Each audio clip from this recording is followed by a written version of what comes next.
अस्सलाम वालेकुम दोस्तों, मैं हूं मोहम्मद इकबाल ख़ान बलोच। उम्मीद करता हूं कि मेरे तमाम चाहने वाले दोस्त अहबाब खैर आफियत से होंगे।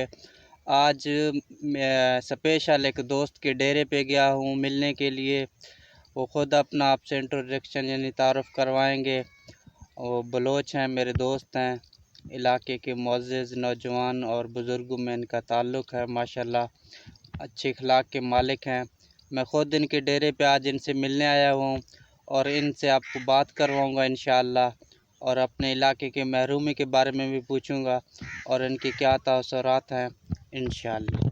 तो जा वाले से बड़े तकड़े ठीक है यार मेरे अदा इकबाल बलोच है मैं बिरा से संगते दोस्त ताल्लुक खास है समझे ये चैनल सब करब खने और ये हेल्पा करे शायद मेहरबानी भी शेर देवा शेर खने ए महिला का वस्ता बाज जो कार्य खनगे के यकी नौजवान मख्ता महिला का शावा गिंदगे खतियेदा खास अग भी चिन्ह है हर खाफसी मतलब तक है ए अगा भी सौ मख्ता इलाका ने वकार रखनगे मख्ता ए जमाना नेट है सोशल जमाना है तो मैं हर नौजवान चका मैं छियन के ने कहीं रिक्वेस्ट नौजवान को के बिली अगा लाजिम भी है इसने वाला ने शायद मेहरबानी भी बाकी मां संगते नियाज मंदू मेहरबानी से कुल ने संगते अल्लाह शर खुश का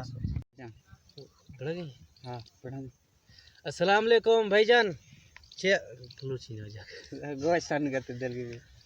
अस्सलाम वालेकुम संगता अच्छे आला बड़े हर मेर नो तकड़े संगता मर्शी मैं गो इकबाल बलोच दाख्ता ए मैं बलोच बिरा से ए यखे चैन ले जोड़े सी हैं आही मकसद इसे कि मैं बलोची हाल हवाल वहाँ के मैं रस्म वहाँ के रिवाज आही उजागर रखने वस्ता कार रखने मैं कोल बलोच बिरा सांगो मैं रिक्वेस्ट है कि लाजिम इसी चैनल सब्सक्राइब भी खनेत अग्गा शेयर भी खनेती अल्लाह रखा।